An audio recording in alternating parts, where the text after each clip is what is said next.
আহলান সাহালান মিজানুর রহমান আজহারি সাহেব, আপনাকে মোবারকবাদ।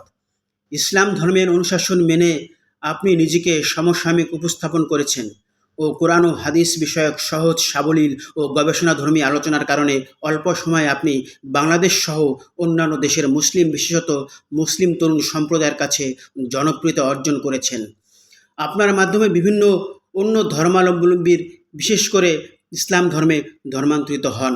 তার তাফসির মাহফিলের তরুণদের ব্যাপক সমাগম দেখা যায়। মিজানুর রহমানের পিতা একজন মাদ্রাসা শিক্ষক ও মাতা গৃহিণী। 1990 সালের 26শে জানুয়ারি ঢাকা জেলার ডেমরা থানায় জন্মগ্রহণ করেন। তার পৈতৃক নিবাস কুমিল্লা জেলার মুরাদনগরের পরমতলা গ্রামে। তিনি ছোটবেলা থেকে মাদ্রাসায় পড়াশোনা করেন। পরে তিনি আল আজহার বিশ্ববিদ্যালয়ে বৃত্তি পান। মিশরের আল আজহার বিশ্ববিদ্যালয়ে পড়াশোনার কারণে তার নামের সাথে আজহারি উপাধি যুক্ত হয়।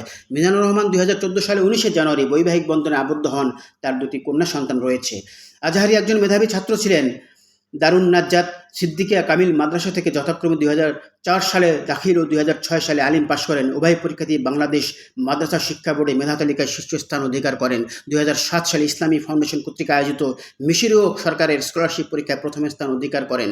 পরবর্তীকালে তিনি মিশরের আল আজহার বিশ্ববিদ্যালয়ে তাফসির ও কোরআন ভিত্তিক বিজ্ঞান বিষয়ে পড়াশোনা করেন। সেখানে তিনি গ্র্যাজুয়েশন শেষ করে মালয়েশিয়ার আন্তর্জাতিক বিশ্ববিদ্যালয় থেকে এমফিল ও পিএইচডি ডিগ্রি অর্জন করেন। তার এমফিলের গবেষণার বিষয় ছিল হিউম্যান হোলি কোরআন, পবিত্র কোরআনে মানব ভ্রূণবিদ্যা।